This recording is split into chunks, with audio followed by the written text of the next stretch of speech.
आप सभी को 2024 की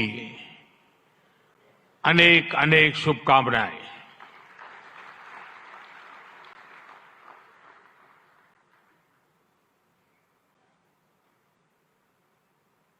निकट भूतकाल में भारत की आजादी के 75 साल पूरे हुए और अब भारत अगले 25 वर्षों के लक्ष्य पर काम कर रहा है। जब भारत अपनी आजादी के 100 वर्ष मनाएगा,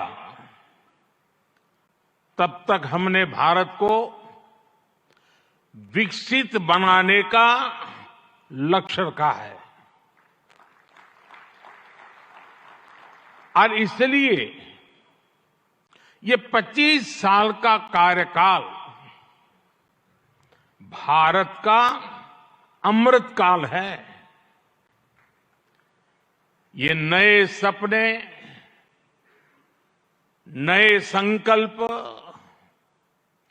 और नित्य नूतन सिद्धियों का कार्यकाल है। इस अमृत काल में ये पहली वाइब्रेंट गुजरात ग्लोबल समिट हो रही है और इसलिए इसका महत्व और बढ़ गया है। इस समिट में आए 100 से ज्यादा देशों के प्रतिनिधि भारत की इस विकास यात्रा के अहम सहयोगी हैं। मैं आप सभी का स्वागत करता हूं, अभिनंदन करता हूं। फ्रेंड्स, यूएई के राष्ट्रपति मेरे brother His Highness Sheikh Mohamed bin Zayed का इस आयोजन में शामिल होना हमारे लिए बहुत खुशी की बात है।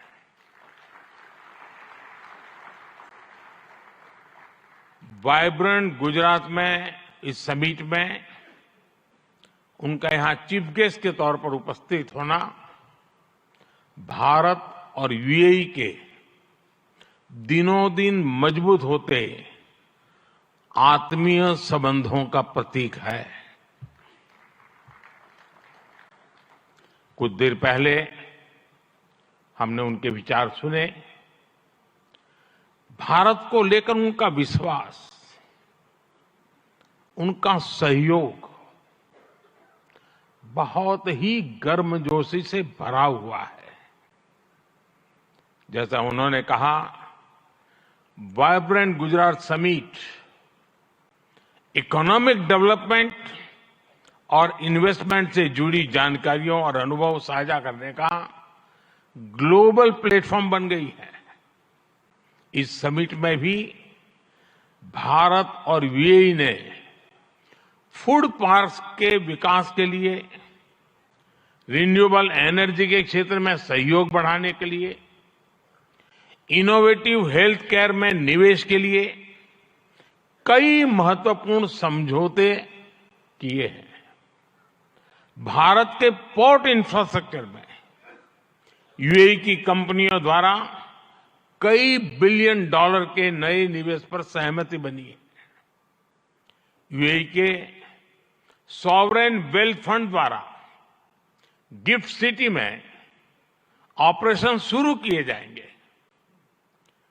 ट्रांसवर्ल्ड कंपनी यहां एयरक्राफ्ट और शिप लीजिंग एक्टिविटीज भी शुरू करने जा रही है। भारत और यूएई ने जिस तरह अपने रिश्तों को एक नई ऊंचाई दी है, उसका बहुत बड़ा श्रेय मेरे brother His Highness Sheikh Mohamed bin Zayed को जाता है। फ्रेंड्स, मोजाम्बिक के प्रेसिडेंट हिज एक्सेलेंसी न्यूसी से कल भी मेरी बहुत विस्तार से बात हुई है। उनके लिए तो गुजरात आना पुरानी यादों को ताजा करने जैसा है। प्रेसिडेंट न्यूसी आईआईएम अहमदाबाद के एल्यूमनाई है।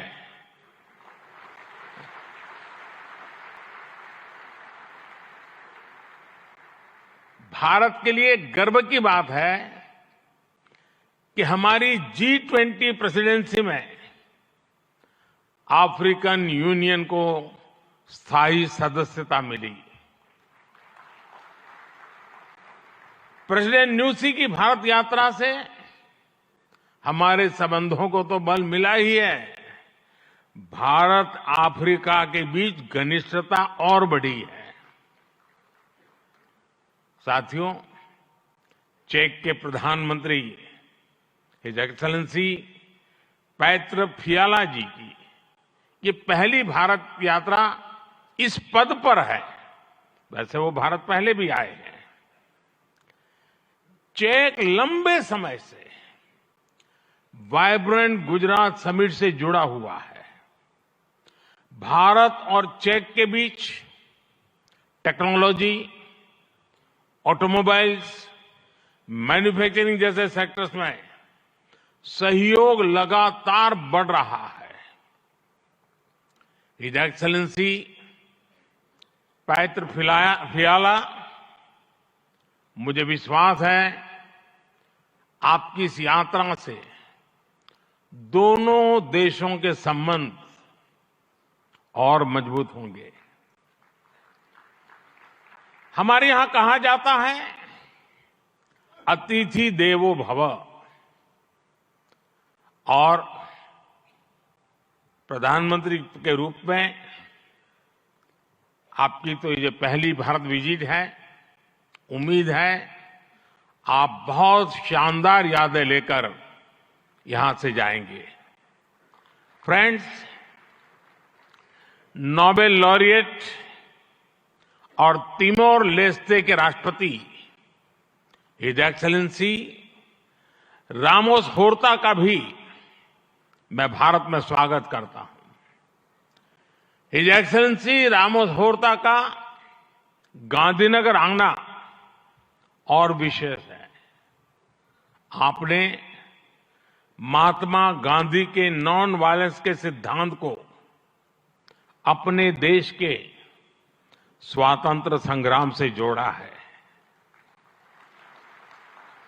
आसियान और इंडो पैसिफिक क्षेत्र में तिमोर लेस्ते के साथ हमारा सहयोग बहुत अहम है। फ्रेंड्स, कुछ समय पहले ही वाइब्रेंट गुजरात ग्लोबल समिट को 20 वर्ष पूरे हुए हैं। बीते 20 वर्षों में इस समिट ने नए आइडियाज को प्लेटफॉर्म दिया है। इसने इन्वेस्टमेंट्स और रिटर्न्स के लिए नए गेटवे बनाए हैं। और अब वाइब्रेंट गुजरात ग्लोबल समिट की इस बार की थीम है गेटवे टू द फ्यूचर। 21वीं सदी की दुनिया का फ्यूचर हमारे साझे प्रयासों से ही उज्जवल बनेगा। भारत ने अपनी G20 प्रेसिडेंसी के दौरान भी ग्लोबल फ्यूचर के लिए एक रोडमैप दिया है। वाइब्रेंट गुजरात ग्लोबल समिट के इस एडिशन में भी इस विजन को और आगे बढ़ा रहे हैं। भारत I2U2 और दूसरे मल्टीलेटरल ऑर्गेनाइजेशन के साथ पार्टनरशिप को लगातार मजबूत कर रहा है। One world, one family, one future का सिद्धांत विश्व कल्याण की अनिवार्य आवश्यकता है। फ्रेंड्स, आज तेजी से बदलते हुए वर्ल्ड ऑर्डर में भारत विश्व मित्र की भूमिका में आगे बढ़ रहा है।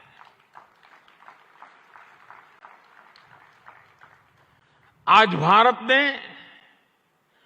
विश्व को ये भरोसा दिया है कि हम साझा लक्ष्य तय कर सकते हैं, अपने लक्ष्य प्राप्त कर सकते हैं। विश्व कल्याण के लिए भारत की प्रतिबद्धता, भारत की निष्ठा, भारत के प्रयास और भारत का परिश्रम आज की दुनिया को ज्यादा सुरक्षित और समृद्ध बना रहा है। The world looks at India as an important pillar of stability, a friend who can be trusted, a partner who believes in people-centric development, a voice that believes in global good, a voice of the global South, an engine of growth in the global economy, a technology hub for finding solutions, a powerhouse of talented youth, and a democracy that delivers. Friends, Bharat के 1.4 billion लोगों की priorities और aspirations, human centric development पर उनकी आस्था, inclusivity और equality का हमारा commitment, विश्व समृद्धि और विश्व के विकास का बहुत बड़ा आधार है। आज भारत दुनिया की 5th लार्जेस्ट इकोनॉमी है। 10 साल पहले भारत 11th पर था। आज दुनिया की हर प्रमुख रेटिंग एजेंसी का अनुमान है कि भारत अगले कुछ वर्षों में दुनिया की टॉप 3 इकोनॉमी में जाएगा।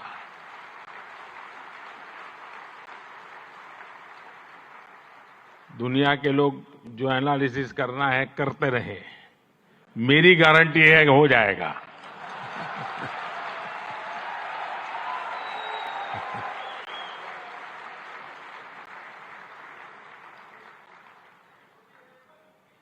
एक ऐसे समय में जब विश्व अनेक अनिश्चितताओं से घिरा हुआ है, तब भारत दुनिया में विश्व की एक नई किरण बनकर के उभरा है।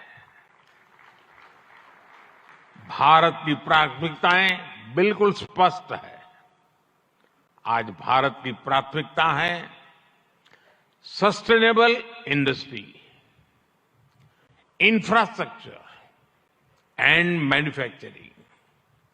आज भारत की प्राथमिकता है new age skills, futuristic technology, AI and innovation. आज भारत की प्राथमिकता है green hydrogen, renewable energy, semiconductors, इसका पूरा इकोसिस्टम। इसकी एक झलक हम vibrant Gujarat global trade show में भी देख सकते हैं। और मेरा तो आग्रह है कि ट्रेड शो जरूर देखें। गुजरात के भी स्कूल कॉलेज के विद्यार्थी जरूर जाएं। कल दिन में मैंने हिज एक्सेलेंसी न्यूसी और हिज एक्सेलेंसी रामोस होर्ताई जी के साथ इस ट्रेड शो में काफी समय गुजारा है। इस ट्रेड शो में कंपनियों ने world class state of the art technology से बने प्रोडक्ट्स का निदर्शन किया है। E mobility, startups, blue economy, green energy और स्मार्ट इंफ्रास्ट्रक्चर जैसे ट्रेड शो में एक प्रकार से छाए हुए हैं। ये जितने भी सेक्टर्स हैं, इनमें इन्वेस्टमेंट के लिए आपके पास लगातार नए अवसर बन रहे हैं। साथियों, आप सभी वैश्विक परिस्थितियों से भली भांति परिचित है। ऐसे में आज अगर भारत की इकोनॉमी में इतना रेजिलियंस दिख रहा है, अगर आज भारत की ग्रोथ में इतना मोमेंटम दिख रहा है, तो इसके पीछे बड़ी वजह है बीते 10 वर्षों में स्ट्रक्चरल रिफॉर्म्स पर हमारा फोकस। इन रिफॉर्म्स ने भारत की इकोनॉमी की कैपेसिटी, कैपेबिलिटी एंड कॉम्पिटिटिवनेस बढ़ाने का बहुत बड़ा काम किया है। रिकैपिटलाइजेशन और आईबीसी से हमने भारत के बैंकिंग सिस्टम को दुनिया के सबसे मजबूत बैंकिंग सिस्टम में से एक बना दिया है। ईज ऑफ डूइंग बिजनेस पर जोर देते हुए हमने 40,000 से ज्यादा कंपनीज को समाप्त कर दिया है, कंप्लायंसेस को समाप्त कर दिया है। जीएसटी ने भारत में टैक्स के अनावश्यक जाल को खत्म किया है। भारत में हमने ग्लोबल सप्लाई चेन के डाइवर्सिफिकेशन के लिए बेहतर माहौल बनाया है। हाल में ही हमने 3 FTA साइन किए ताकि ग्लोबल बिजनेस के लिए भारत और अट्रैक्टिव डेस्टिनेशन बन सके। इनमें से एक FTA तो यूएई के साथ ही हुआ है। हमने अनेक सेक्टर्स को ऑटोमेटिक रूट से FDI के लिए ओपन किया है। आज भारत इंफ्रास्ट्रक्चर पर रिकॉर्ड इन्वेस्ट कर रहा है। पिछले 10 वर्ष में भारत का कैपेक्स 5 गुना अधिक हो चुका है। फ्रेंड्स, भारत आज ग्रीन एनर्जी और ऑल्टरनेटिव एनर्जी सोर्स को लेकर भी अभूतपूर्व गति से काम कर रहा है। भारत की रिन्यूएबल एनर्जी कैपेसिटी 3 गुना बढ़ी है और सोलर एनर्जी कैपेसिटी में 20 गुना वृद्धि हुई है। डिजिटल इंडिया मिशन ने भारत में लाइफ और बिजनेस दोनों को ट्रांसफॉर्म कर दिया है। 10 वर्षों में सस्ते फोन और सस्ते डेटा से डिजिटल इंक्लूजन की नई क्रांति आई है। हर गांव तक ऑप्टिकल फाइबर पहुंचाने का अभियान, 5G का तेजी से विस्तार आम भारतीयों का जीवन बदल रहा है। आज हम दुनिया में तीसरे बड़े स्टार्टअप इकोसिस्टम है। 10 वर्ष पहले तक भारत में कुछ 100 स्टार्टअप थे। आज भारत में 1,15,000 रजिस्टर्ड स्टार्टअप्स है। भारत के ओवरऑल एक्सपोर्ट में भी रिकॉर्ड बढ़ोतरी हुई है। फ्रेंड्स, भारत में जो ये बदलाव आ रहा है, वो भारत के नागरिकों की ईज ऑफ लिविंग भी बढ़ा रहा है, उन्हें एम्पावर कर रहा है। हमारी सरकार के 5 वर्षों में 13.5 करोड़ से ज्यादा लोग गरीबी से बाहर निकले हैं। भारत में मिडिल क्लास की एवरेज इनकम लगातार बढ़ रही है। भारत में फीमेल वर्कफोर्स के पार्टिसिपेशन में भी रिकॉर्ड वृद्धि हुई है। भारत के भविष्य के लिए ये बहुत अच्छी संकेत है और इसलिए मैं आप सभी का आह्वान करूंगा कि भारत की इस विकास यात्रा से जुड़िए, हमारे साथ चलिए। साथियों, लॉजिस्टिक्स को लेकर ईज ऑफ ट्रांसपोर्टेशन के लिए भी भारत में आधुनिक पॉलिसीज पर काम हो रहा है। 10 साल पहले भारत में 74 एयरपोर्ट्स थे। आज भारत में 149 एयरपोर्ट्स हैं। भारत का नेशनल हाईवे नेटवर्क पिछले 10 सालों में करीब करीब 2 गुना हो चुका है। 10 सालों में हमारा मेट्रो ट्रेन नेटवर्क 3 गुना से ज्यादा बढ़ चुका है। गुजरात हो, महाराष्ट्र हो या फिर हमारी ईस्टर्न कोस्ट लाइन हो, इनको आज डेडिकेटेड फ्रेट कॉरिडोर से जोड़ा जा रहा है। भारत में आज अनेक नेशनल वाटरवेज पर एक साथ काम चल रहा है। भारतीय पोर्ट्स का टर्न अराउंड टाइम आज बहुत कॉम्पिटिटिव हो गया है। G20 के दौरान जिस India middle east Europe economic corridor की घोषणा हुई है, वो भी आप सभी इन्वेस्टर्स के लिए बहुत बड़ी बिजनेस अपॉर्चुनिटी है। फ्रेंड्स, भारत के कोने कोने में आपके लिए नई संभावनाएं हैं। वाइब्रेंट गुजरात समिट इसके लिए भी एक गेटवे की तरह है, गेटवे टू द फ्यूचर। और आप भारत में सिर्फ इन्वेस्टमेंट ही नहीं कर रहे, बल्कि यंग क्रिएटर्स और कंज्यूमर्स की एक नई जनरेशन को भी शेप कर रहे हैं। भारत के एस्पिरेशन से भरी यंग जनरेशन के साथ आपकी पार्टनरशिप को वो रिजल्ट लाकर दिखा सकती है जिसकी आपने कभी कल्पना भी नहीं की होगी। और इसी विश्वास के साथ एक बार फिर आप सभी का वाइब्रेंट गुजरात समिट से जुड़ने के लिए मैं हृदय से बहुत बहुत आभार व्यक्त करता हूं। और मैं आपको विश्वास दिलाना चाहता हूं कि आपके सपने ये मोदी का संकल्प है।